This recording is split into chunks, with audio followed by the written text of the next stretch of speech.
Supreme court की तरफ से पीटीआई के इंट्रा पार्टी इंतखाबात पर इलेक्शन कमीशन के फैसले की तौसीक के बाद तहरीक इंसाफ के उम्मीदवार बगैर बल्ले के इंतखाबी निशान के मैदान में हैं और इनके उम्मीदवारों को मुख्तलिफ निशानात तलाट हो चुके हैं। पीटीआई उम्मीदवारों के इंतखाबी निशानात मुख्तलिफ होने से इन इलाकों में जहां तालीम की शरह कम है, वहां पीटीआई उम्मीदवारों को अपने हिमायतियों को अपना इंतखाबी निशान याद करवाना खासा मुश्किल है। एक ऐसे वक्त में जब पीटीआई की सफ़े अव्वल की क़यादत भी मैदान में मौजूद नहीं और मुख्तलिफ केसेस की वजह से या तो वो जेलों में कैद हैं या फिर इनके कागजात मुस्तरद हो चुके हैं। दूसरे दर्जे की क़यादत के लिए इंतखाबी जलसों के बगैर और बड़े इज्तिमाआत किए बगैर इंतखाब जीतना एक खासा दुश्वार काम होगा। लेकिन बाज़ तज्ज़ियाकारों के मुताबिक पीटीआई के पास अब भी पॉपुलर वोट मौजूद है और वो दीगर जमातों को आसानी से इंतखाब जीतने नहीं देंगे। ताहम इंतखाबात में कम वक्त रह जाने की वजह से हर उम्मीदवार के लिए अपने इंतखाबी निशान की तशहीर एक मुश्किल टास्क है। सीनियर सहाफ़ी और तज्ज़ियाकार हामिद मीर कहते हैं, बल्ले का इंतखाबी निशान छिन जाना पीटीआई के लिए एक इम्तहान है। अगर तहरीक इंसाफ कोशिश जारी रखे तो इस मुश्किल का मुकाबला कर सकती है और अब भी कामयाबी हासिल कर सकती है। हामिद मीर ने मजीद कहा कि पीटीआई के 70 से 80% वोटर्स पढ़े लिखे हैं और अपने हलकों में उम्मीदवारों के बारे में अच्छी तरह से जानते हैं। इसलिए अगर इन सब वोटर्स को मोटिवेट किया जाए तो ये बहुत मुश्किल नहीं होगा। इन्होंने कहा कि पीटीआई को चाहिए कि इन तमाम उम्मीदवारों से बयाने हल्फी ले जिन्हें इमरान खान की मंजूरी से टिकट मिले थे कि वो इंतखाबात जीतने के बाद पार्टी से बेवफाई नहीं करेंगे। हामिद मीर ने कहा कि उम्मीदवारों से बयानी हल्फी लेने के बाद पीटीआई सोशल मीडिया पर एक भरपूर मुहिम चलाए। अगर अच्छी तरह से मुहिम चली तो पीटीआई अपने वोटर्स को ये पैगाम पहुंचा सकती है कि इनके उम्मीदवारों के इंतखाबी निशान कौन से हैं। सुप्रीम कोर्ट के फैसले के बाद तहरीक इंसाफ बतौर जमात ऐवान में नहीं होगी और इनके जीते हुए अरकान असम्बली को किसी जमात में शामिल होना होगा।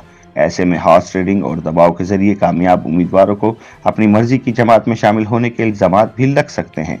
पीटीआई के लिए एक मुश्किल सूरत हाल मार्च 2024 में इस वक्त सामने आएगी जब सेनेट इंतखाबात होंगे, जहां 52 सेनेटर्स के रिटायर्ड होने के बाद पीटीआई के लिए अपनी जमात के सेनेटर्स मुंतखब करना भी मुमकिन नहीं होगा, क्योंकि पीटीआई बतौर जमात कौमी असम्बली और सूबाई असम्बलियों में मौजूद नहीं होगी। ऐसे में इनके सेनेटर्स भी सेनेट में नहीं आ सकेंगे।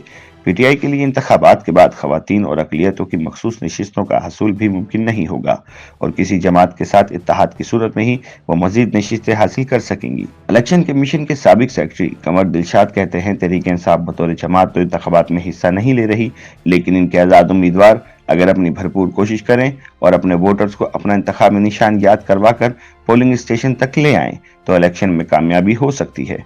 कमर दिलशाद के मुताबिक पीटीआई के लिए खवातीन की मखसूस नशिस्तों और अक़लियती सीटों का हसूल मुमकिन नहीं होगा, लेकिन इन तमाम मुश्किलात के बावजूद पीटीआई अब भी सियासत से बाहर नहीं हुई। अगर वो अपनी सियासी हिकमत अमली बेहतर बनाए तो भी आइंदा इंतखाबात में कामयाबी हासिल कर सकते हैं। दूसरी जानिब तज्ज़ियाकार हामिद मीर कहते हैं कि पीटीआई बतौर जमात आइंदा असम्बली में नहीं होगी, लेकिन वो अगर किसी छोटी जमात के साथ इत्तेहाद करके अपनी अलग शनाख्त बनाए तो इससे फायदा हो सकता है। पीटीआई और जमात इस्लामी के इत्तेहाद के हवाले से बाज़ इत्तलात पर हामिद मीर ने कहा कि इनके ख्याल में इस बार जमात इस्लामी इंतखाबात में सरप्राइज दे सकती है, क्योंकि पहली मरतबा जमात इस्लामी ने 95% कौमी और सूबाई असम्बलियों में टिकट्स दिए हैं। हामिद मीर के मुताबिक इंतखाबात जीतने के बाद पीटीआई के पास ये ऑप्शन मौजूद होगा कि वो किस जमात के साथ मिलकर सेनेट इंतखाबात समेत दीगर मामलात में बात कर सकेगी।